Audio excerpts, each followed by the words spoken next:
మామిళ్ళ, సిఎస్పురం, పామూరు, సీతారామపురం. మనం ఎక్కడి నుంచి ఎటు కట్ అవ్వాలి? రైట్ సైడ్ కట్ అవుతాము. సీతారామపురం, పామూరు అవి వచ్చాయి కదండి. ఆ జంక్షన్ నుంచి మనం ఇలా రైట్ సైడ్కి కట్ అవ్వాలి. భైరవకోనకి స్టార్ట్ అయిపోయామండి. సీతారామపురం పామూరు జంక్షన్ వస్తుంది. అక్కడ నుంచి రైట్ టర్న్ తీసుకోవాలి పామూరుకి. మనకి భైరవకోనకి వెళ్ళడానికి 20 minutes చూపిస్తుంది అనమాట జర్నీ. కొండని కట్ చేసేస్తున్నారు. ఇది కూడా రోడ్ అయితే చాలా బాగుందండి. మనకి ఘటిక సిద్ధేశ్వర స్వామి టెంపుల్ నుంచి భైరవకోనకి వెళ్ళడానికి రోడ్ అయితే చాలా బాగుంది. ఇక్కడ నుంచి మనకు కనిపిస్తున్నాయి కదా కొండలు, మనం అక్కడికే వెళ్ళాలి భైరవకోనకి. ఇదంతా కూడా నల్లమల్ల ఫారెస్ట్ కిందే వస్తుంది అనమాట. రోడ్ అయితే అసలు సూపర్ గా ఉందండి. వ్యూ కానీ అసలు రోడ్ కూడా ట్రావెల్ చేయడానికి చాలా బాగుంది అనమాట. గతుకుల్ రోడ్ కాకుండా మంచి హైవే ఉందన్నమాట. సో సిద్ధేశ్వర స్వామి టెంపుల్ కి వెళ్ళడానికి కొంచెం రోడ్ అయితే సరిగా లేదు మధ్యలో. ఇది మాత్రం చాలా బాగుంది. ఇంకా రెడీ అవ్వలేదు, రెడీ అవుతుంది టోల్ గేట్. సో ఇక్కడ నుంచి భైరవకోన 5 kilometers అండి. మనం ఇక్కడ కట్ అయిపోవాలి ఇటు సైడ్. మనకి ఇక్కడ టెంపుల్కి ఎలా వెళ్ళాలి అనేది కూడా బోర్డు ఉంటుంది. ఆరో మార్క్ చూపిస్తుంది కదా. ఇటు సైడ్ కట్ అవ్వాలి, రోడ్లోకి రైట్ సైడ్ కట్ అవ్వాలన్నమాట. సో మనకు ఆర్చ్లా కనిపిస్తుంది చూసారా. సో ఇందాకటి నుంచి ఆ కొండ దగ్గరికి వెళ్ళాలని చెప్తున్నాను కదా, అది కొండ కూడా దగ్గరకు వచ్చేసింది. సో టెంపుల్కి వెళ్ళాల్సిన దారి ఆర్చ్ కూడా కనిపిస్తుంది చూసారా, ఇదేనండి. శ్రీ శ్రీ శ్రీ త్రిముఖ దుర్గాంబ దేవస్థానం భైరవకోన. ఇందాకటి నుంచి మనం వచ్చేటప్పుడు సైడ్లో కనిపిస్తుంది కదండి కొండ. ఇప్పుడు మనకి స్ట్రైట్గా కనిపిస్తుంది చూసారా. ఆ కొండ మీద నీడ పడిందండి. అది బ్లాక్ కలర్ లా కనిపిస్తుంది కదా, అది ఆకాశంలో మబ్బులు నీడ అనమాట. చూడండి ఎంత బ్యూటిఫుల్ గా ఉందో. ఇదంతా కూడా నల్లమల్ల ఫారెస్ట్ కిందే వస్తుందండి భైరవకోన టెంపుల్. నేను కూడా వీడియోస్ లో చూసానండి టెంపుల్ ని, చాలా బాగుంది. అలాగే వాటర్ ఫాల్స్ అయితే సూపర్ గా ఉన్నాయి. మనకి వర్షాకాలంలో వెళ్తే ఇంకా చాలా బాగుంటాయంట. బట్ సమ్మర్ లో వెళ్తున్నాము, అప్పుడు కూడా వాటర్ ఉంటాయి, పర్లేదు అని చెప్పారు. సో ఎలా ఉంటుంది ఏంటి అనేది మీకు కూడా చూపిస్తాను, చూసేయండి. దగ్గరకు వచ్చేసాం కొండకి అంటే మనం టెంపుల్ కి కూడా దగ్గరకు వచ్చేసామని అర్థం. పులులు ఉంటాయి, జింకలు ఉంటాయి, స్లోగా వెళ్ళండి అని బోర్డ్స్ ఉన్నాయి. Bhairavakona check post. ఇక్కడ టికెట్ తీసుకోవాలంటండి. ఇక్కడ టికెట్ ఎక్కడ టికెట్ తీసుకోవాలి దీనికని చెప్పున్నారు. సో ఇక్కడ మనం టికెట్ తీసుకోవాలి. టికెట్ తీసుకొని లోపలికి వెళ్ళాలన్నమాట. లోపలికి వెళ్ళడానికి 50 rupees ఎంట్రన్స్ టికెట్ ఉంటుందండి. సో ఇక్కడే మనకి అన్నదాన సత్రం కూడా ఉంటుంది. భైరవకోనలో కూడా మధ్యాహ్నం అన్నదానం అవి జరుగుతాయంట. ఈ పక్కనే మనకి శ్రీ గురుసదన్ ఉంటుందండి. సో ఈ గురుసదన్ వాళ్ళకి శ్రీశైలంలో కూడా రూమ్స్ ఉన్నాయి. మేము శ్రీశైలం వెళ్ళినప్పుడు వాళ్ళే చెప్పారు మాకు భైరవకోనలో కూడా రూమ్స్ ఉంటాయని. సో ఎవరైనా స్టే చేయాలనుకుంటే ఇక్కడ రూమ్స్ అన్నీ కూడా అవైలబుల్గా ఉంటాయి. చూస్తున్నారా, ఆల్రెడీ స్టే చేయడానికి కూడా చాలామంది ఉన్నట్టున్నారు. ఇంకా కన్స్ట్రక్షన్ కూడా జరుగుతూ ఉంది. కొత్తగా ఇంకొకటి కూడా కన్స్ట్రక్షన్ చేస్తున్నారు. మనకి ఇక్కడ స్టే చేయడానికి రూమ్స్ కూడా ఉన్నాయండి. శివరాత్రి ఇంకా కార్తీక మాసం ఆ టైంలో వచ్చామంటే ఫుల్ రష్గా ఉంటాయి, ముందే బుక్ చేసుకోవాలంట. మిగిలినప్పుడు అయితే మనకి అవైలబుల్గానే ఉంటాయి. ఇవెవరో కన్స్ట్రక్షన్ చేస్తూ ఆపేశారు. Oh this is Durga Bhairava Brahmana Annakshetram. ఇందాక మనకి చెక్ పోస్ట్ వచ్చింది కదండి, మనం అమౌంట్ కట్టి టికెట్ తీసుకొని లోపలికి వచ్చాం కదా, అక్కడ ఆపేస్తారంట. దానికంటే ముందే ఆపేస్తారంట వెహికల్స్ ని. శివరాత్రి కార్తీక మాసం ఆ టైంలో ఇక్కడ నుంచి అంతా నడిచిపోవాలంట. ఇప్పుడు అంత రష్ లేదు కాబట్టి వెహికల్ అయితే వెళ్తుంది. మామూలుగా ఆ టైంలో వచ్చామంటే చాలా దూరం నడవాల్సి వస్తుంది. టెంపుల్ దగ్గరకు వచ్చేసామండి, చూపిస్తాను చూడండి. సో టెంపుల్కి అయితే రీచ్ అయిపోయాము. వాటర్ ఫాల్ వస్తుందని చెప్పాను కదండి, అది వచ్చేసి ఇక్కడ అనమాట. 365 days ఎప్పుడు కూడా వాటర్ ఉంటాయంటండి. ఇక్కడ మొత్తం మామిడి చెట్లతో సూపర్గా ఉంటుంది వ్యూ అయితే. 365 days ఇక్కడ వాటర్ వస్తూనే ఉంటాయంట. కావాలనుకుంటే మనం ఇక్కడ కాసేపు వాటర్లో ఆడుకోవచ్చు. అలాగే మనం డ్రెస్ చేంజ్ చేసుకోవడానికి కూడా ఇక్కడ రూమ్స్ ఉన్నాయి. సో లెట్స్ గో, మనం కూడా వాటర్ ఫాల్స్ చూసేద్దాం రండి. సో ఇవేనండి డ్రెస్ చేంజ్ చేసుకునే రూమ్స్ ఇవన్నీ. అండ్ మనకి నేరుగా కనిపిస్తుంది కదా, అదే వాటర్ ఫాల్స్ అన్నమాట.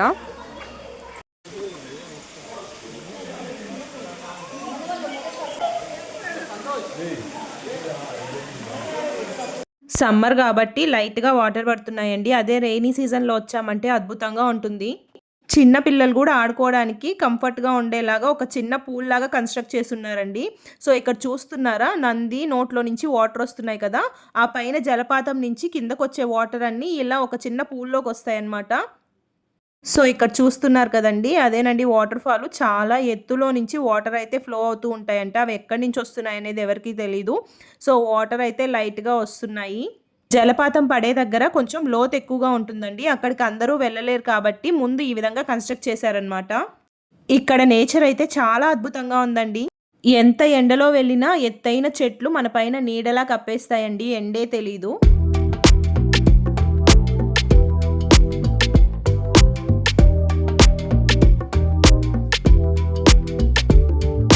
ఈ ఐడియా అయితే చాలా బాగా అనిపించింది నాకు, నంది నోట్లో నుంచి వాటర్ వస్తున్నట్లుగా పెట్టడం.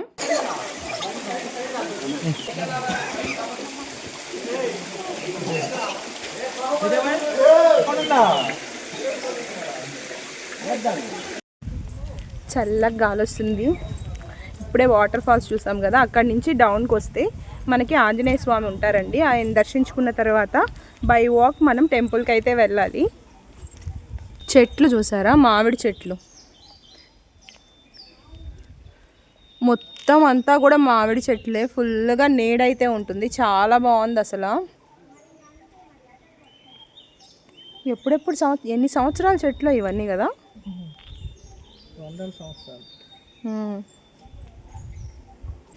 ఆంజనేయ స్వామి దగ్గరికి వెళ్తున్నాము. 5 అయింది టైము, ఎగ్జాక్ట్గా 5 అయింది. సో ఇంకా టెంపుల్ దగ్గరికి వెళ్ళేసరికి ఎంత అవుతుందో చూడాలా. ఇక్కడ నుంచి వాక్ చేయాలి, ఎంత డిస్టెన్స్ ఉందో మనకు కూడా తెలియదు, ఫస్ట్ టైం వస్తున్నాం కదా. సో ఫస్ట్ అయితే ఆంజనేయ స్వామిని దర్శించుకొని నెక్స్ట్ టెంపుల్కి వెళ్దాము. సో ఆంజనేయ స్వామిని దర్శించుకున్న తర్వాత ఇలా పైకి వెళ్ళామంటే మనకి వాటర్ ఫాల్ వస్తుంది. మనం టెంపుల్కి రీచ్ అయ్యేటప్పుడు స్టార్టింగ్లో ఈ గుడి ఉంటుందండి. ఇందులో అమ్మవారు అయితే ఉంటారు. మామూలుగా అయితే అక్కడ వాటర్ ఫాల్స్ ఉన్నాయి కదా, అక్కడ పార్కింగ్ పెట్టుకోవాలి. ఇప్పుడు ఖాళీగా ఉంది కాబట్టి ఇక్కడే పార్కింగ్ చేసేసుకొని ఇక్కడి నుంచి నడిచి లోపలికి వెళ్ళాలన్నమాట టెంపుల్కి. ఇక్కడి నుంచి by walk we are going to temple. So ఎంత డిస్టెన్స్ ఉంది ఏంటి మనకి తెలియదు కదా. సో రోడ్ అయితే బాగానే వేస్తున్నారు. సో వెళ్దాం రండి. కోతి ఇచ్చేయి. సో కోతులు వచ్చేసాయి, అందుకే ఏమి తింటూ రాకూడదని చెప్పింది, కోతులు వస్తాయని. ఇక్కడ బోర్డులో టెంపుల్కి వచ్చేటప్పుడు సాంప్రదాయ దుస్తుల్లోనే రావాలి, మాంసాహారం లాంటివి ఈ ప్లేస్కి తీసుకురాకూడదు, ఇంకా పాదరక్షలతో ఇక్కడంతా సంచరించకూడదు, ఇలాంటివన్నీ కూడా మెన్షన్ చేస్తున్నారండి.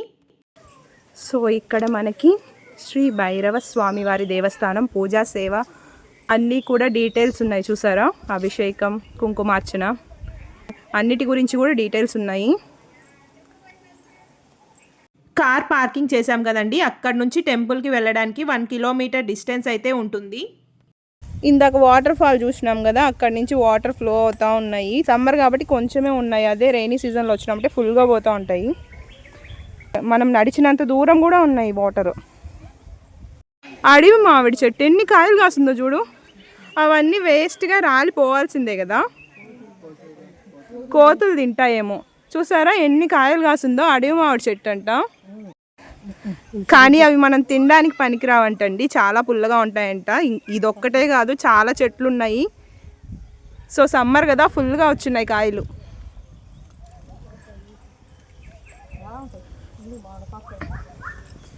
నిజంగా ఇక్కడ కూడా చాలా బాగుందండి. అక్కడ టెంపుల్ చూసాను, చాలా బాగుంది అనిపించింది. బట్ ఇక్కడ చూస్తే అంతకు మించుందనమాట వ్యూ కానీ, అలాగే మనం వెళ్తున్న టెంపుల్ కానీ చాలా బాగుంటుందంట.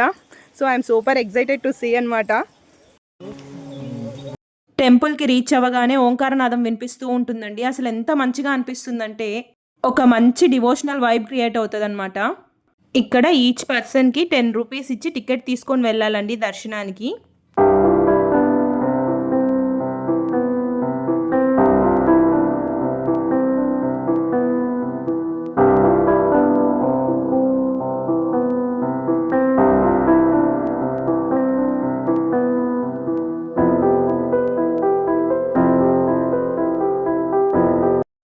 సో చూస్తున్నారు కదా, ఫస్ట్ మనకి మెయిన్ టెంపుల్ వచ్చేసి కాలభైరవ స్వామి ఉంటారండి పైన. సో కాలభైరవ స్వామి, సో క్షేత్రపాలకుడు కాలభైరవ స్వామి ఉంటారనమాట. సో ఫస్ట్ స్వామివారిని దర్శించుకున్న తర్వాత మనం అమ్మవారిని దర్శించుకుంటాము. త్రిముఖాదేవి అమ్మవారు మనకి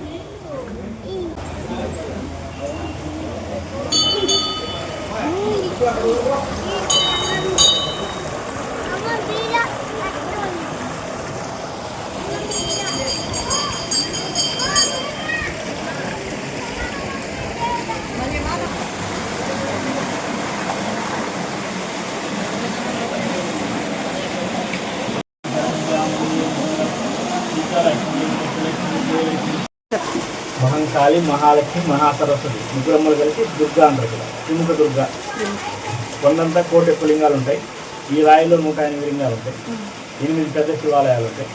కాశీ, రామేశ్వరం, శ్రీశైలం అలా అన్నీ కూడా ఇక్కడే ఉంటాయి. ప్రతి గుడిలో కూడా త్రిమూర్తులు ఉంటారు. బ్రహ్మ, విష్ణు, మహేశ్వరులు ఉంటారు. ఇక్కడ మాత్రం అమ్మవారు లక్ష్మి, సరస్వతి, పార్వతి ముగ్గురు కలిసి త్రిమాతలు. దుర్గాని, త్రిముఖ దుర్గాని, క్షేత్రపాలకుడు భైరవుడు, అది భైరవ కోణం. ఈ జలపాతం సంవత్సరం అంతా పారుతుంది. కొండంతా కోటి లింగాలు, ఈ రాయిలో 108 లింగాలు.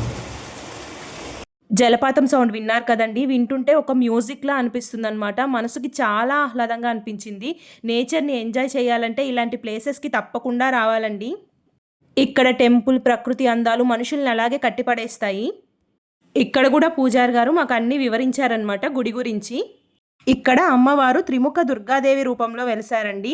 మనకి ఏ గుడిలో అయినా బ్రహ్మ, విష్ణు, మహేశ్వరులు త్రిమూర్తులు ఉంటారు. కానీ ఈ గుడిలో మాత్రమే అమ్మవారు సరస్వతి, లక్ష్మి, పార్వతీదేవి రూపాల్లో వెలుసుంటారనమాట ఒకే దగ్గర. ఇక్కడ అమ్మవారికి ఆపోజిట్లోనే బ్రహ్మ, విష్ణు, మహేశ్వరులు కూడా ఉంటారండి.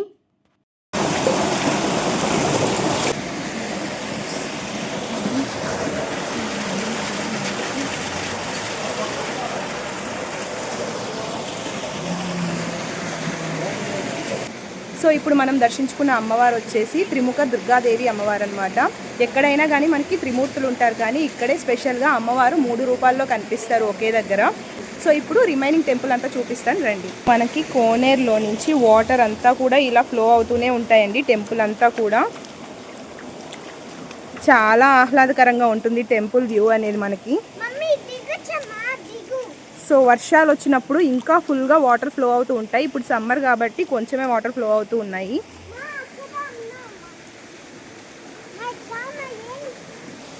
సో ఈ భైరవ కోన విశిష్టత ఏంటంటే, ఈ భైరవ కోనలోనే మనకి కోటి లింగాలు ఉంటాయండి. అలాగే ఇప్పుడు కొండ చూపించాను కదా, ఈ ఒక్క కొండనే 8 భాగాలుగా చేసి ఒక్కొక్క భాగంలో మనకి అష్టాదశ లింగాలు ఉంటాయండి. 8 లింగాలు.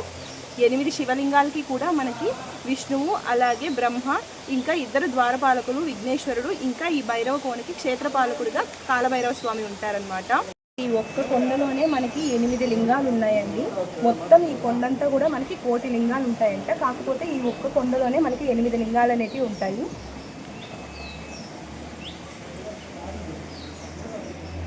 అష్టకాల ప్రచండ భైరవ లింగం.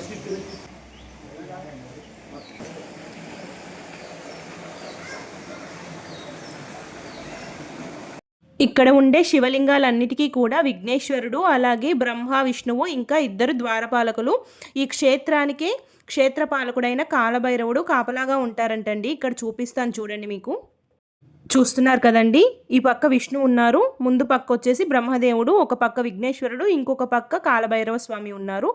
నెక్స్ట్ శ్రీశైల మల్లికార్జున స్వామి అండి.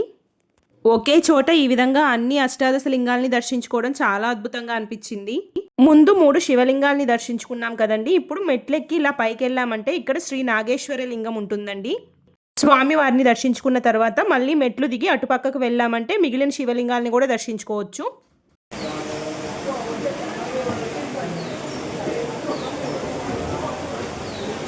ఈ రాయిలోనే మనకి 108 శివలింగాలు ఉన్నాయని చెప్పాను కదండి. ఈ విధంగా సపరేట్గా కాకుండా రాయిలోనే కనిపిస్తాయి అన్నమాట. మనం చూడాలి, సరిగ్గా చూస్తే కనిపిస్తాయి. మీరు కొంచెం గమనించినట్లయితే ఈ కొండ లోపల మీకు చాలా శివలింగాలు అయితే కనిపిస్తాయండి. కొన్ని శివలింగాలు అలాగే నంది విగ్రహాలు అన్నీ కూడా శిథిలావస్థలో ఉన్నాయండి. ఇక్కడ చూస్తున్నారా, శివలింగాలు లేవు. మిగిలిన సైడ్ అంతా కూడా శివలింగాలు ఉన్నాయి. ఆ కాలంలో ముస్లిం రాజులు మనల్ని పరిపాలించేటప్పుడు మన దేవాలయాల్ని చాలా వరకు ధ్వంసం చేసేవాళ్ళు కదా, ఆ టైంలో ఇలా జరిగి ఉండొచ్చు. ఇవన్నీ కొన్ని శతాబ్దాల క్రితం టెంపుల్స్ అండి. ఇలాంటి టెంపుల్స్ని దర్శించుకోవడం కూడా మన అదృష్టం అనుకోవాలి.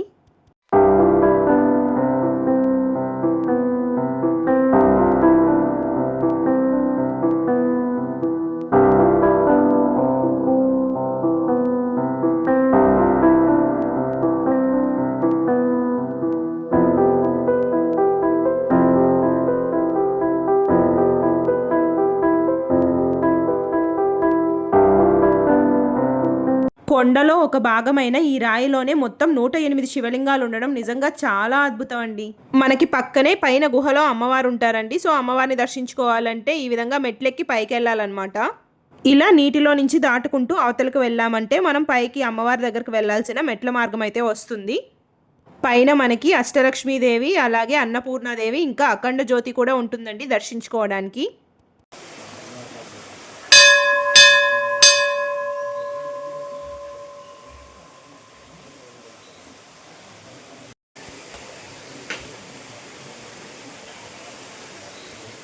ఇదేనండి అమ్మవారి గుహ.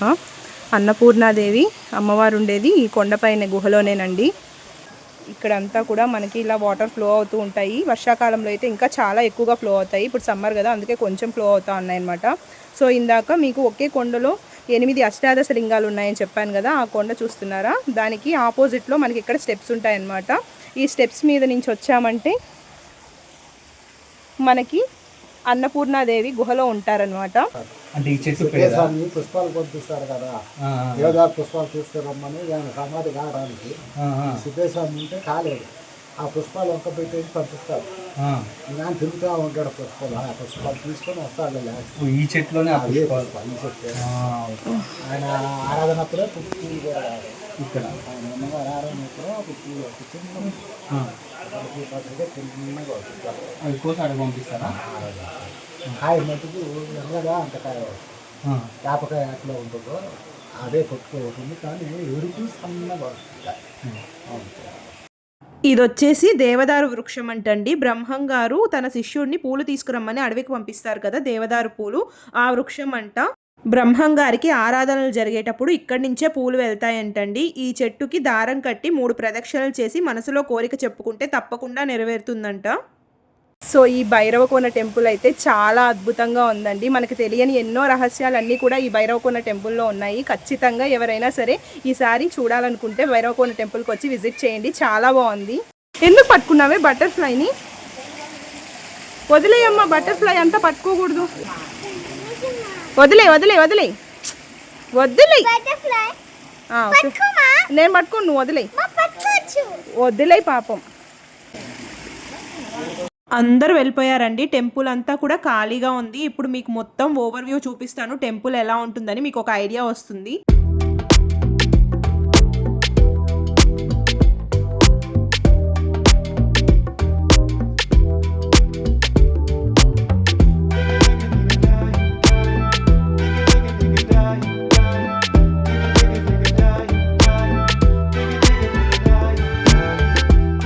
ఒక సైడ్ నుంచి వ్యూ అయితే అలా ఉందండి. ఇంకొక సైడ్ నుంచి చూస్తే ఎలా ఉంటుందో చూపిస్తాను, చూసేయండి.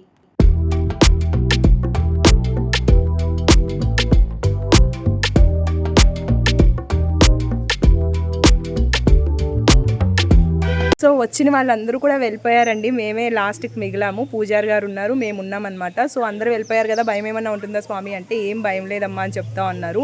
సో ఇక్కడి నుంచి వెళ్ళాలంటే అస్సలు మనసు రావట్లేదండి. చాలా పీస్ఫుల్గా ఉంది టెంపుల్. సో నేచర్కి ఎప్పుడు దగ్గరగా ఉంటే చాలా ఆనందంగానే ఉంటుంది కదా మనసు అనేది. సో నల్లమల ఫారెస్ట్లో ఉన్నాం మనము. సో ఎక్కడ కూడా మనకి ఏ భయం అనేది ఉండదంట. చాలా బాగుందండి టెంపుల్. నేనైతే ఖచ్చితంగా చెప్తాను, ఎవరైనా సరే లైఫ్లో ఒక్కసారైనా విజిట్ చేయాలి టెంపుల్ని కూడా.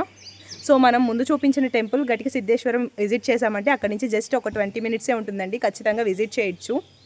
ఇక్కడ మనకి స్టే చేయడానికి కూడా రూమ్స్ ఉంటాయండి. సో ఏం ప్రాబ్లం లేదు. అలాగే మనకి ఇక్కడ మెయిన్ అట్రాక్షన్ వచ్చేసి వాటర్ ఫాల్ అండి. సమ్మర్ సీజన్ కాబట్టి వాటర్ కొంచెం తక్కువగా ఉంది, కానీ రైనీ సీజన్లో వచ్చామంటే ఇక్కడ చూసే అంత బ్యూటిఫుల్ వ్యూని మనం ఇంకెక్కడా చూడలేము, అంత బాగుంటుంది. సో చాలా బాగా ఎంజాయ్ చేయొచ్చు వెకేషన్ లాగే, అలాగే డివోషనల్గా కూడా చాలా బాగుంటుంది టెంపుల్ అయితే. కాసేపు కూర్చొని రిలాక్స్ అవ్వడానికి చాలా బాగుంది. చూసారా బెంచెస్ లాగా, పెద్ద పెద్ద మామిడి చెట్లు ఉన్నాయండి. చల్లగా ఉంటుంది, నీడ ఎండ అయినా సరే మనకి ఏ ప్రాబ్లం ఉండదన్నమాట. చూసారా డ్రింకింగ్ వాటర్ సదుపాయం కూడా ఉంది. చల్లగా ఉండేసరికి అందరూ చక్కగా సెటిల్ అయిపోయారు కూర్చొని కదలకుండా. సో నేను ఇలా ఎక్స్పెక్ట్ చేయలేదు అసలు, తెలుసా. వావ్, అసలు ఎంత బ్యూటిఫుల్గా ఉంది. ఉన్నాయి టెంపుల్స్ వెళ్దాం అనుకున్నాను కానీ బట్ ఎంత బ్యూటిఫుల్గా ఉంటుంది అనేసి అనుకోలేదు. లైఫ్లో అయితే నేను చాలా వండర్ఫుల్ మూమెంట్ మిస్ అయిపోయేదాన్ని రాకపోతే. నిజంగా నాకు మామూలుగా కూడా డివోషనల్ ట్రిప్స్ అంటే చాలా ఇష్టం అనమాట. ఇది డివోషనల్గా అలాగే వెకేషన్లో కూడా చాలా బాగుంటుంది. వాటర్ ఫాల్స్ అయితే సూపర్గా ఉన్నాయి. అసలు మనకి స్టే చేయడానికి రూమ్స్ కూడా ఉంటాయంటే చక్కగా ఎంజాయ్ చేయొచ్చండి. మనమైతే స్టార్టింగ్లో కార్ పార్కింగ్ చేసి స్టార్ట్ అయ్యాం కదా టెంపుల్కి, అక్కడికి వచ్చేసామండి. ఆల్మోస్ట్ చీకటి పడిపోతుంది, బయలుదేరేస్తున్నాము. సో మనం టెంపుల్కి నడిచి వెళ్ళాం కదా, ఆ దారి అయితే ఇదేనండి. సో భైరవకోన టెంపుల్ని చూసాం కదా, మీకు ఎలా అనిపించింది టెంపుల్? నాకైతే చాలా బాగా అనిపించిందండి. ఇంకా కూడా ఇక్కడే ఉండాలనిపిస్తుంది, బట్ చీకటి అయిపోయింది కాబట్టి వెళ్ళిపోవాలి. సో మనకి నెల్లూరు నుంచి 160 కిలోమీటర్స్లోనే ఈ టెంపుల్ ఉందండి. వెకేషన్గా కూడా ఎంజాయ్ చేయొచ్చు, మంచిగా వాటర్ ఫాల్ కూడా ఉందన్నమాట. సో మీలో ఎవరికైనా ఇంట్రెస్ట్ ఉంటే, సో ఇంట్రెస్ట్ కాదండి, మీలో ఎవరైనా సరే ఈసారి వచ్చినప్పుడు తప్పకుండా విజిట్ చేయండి నెల్లూరు సైడు. సో మీలో ఎవరైనా నెల్లూరు వాళ్ళు ఉంటే విజిట్ చేస్తుంటే కూడా నాతో కామెంట్ సెక్షన్లో అయితే షేర్ చేసుకోండి. సో ఈ వీడియో అయితే ఇక్కడికి ఎండ్ చేస్తున్నాను. వీడియో నచ్చినట్లయితే లైక్ చేయండి, షేర్ చేయండి, అలాగే subscribe to our channel. Thank you so much for watching this video. Bye.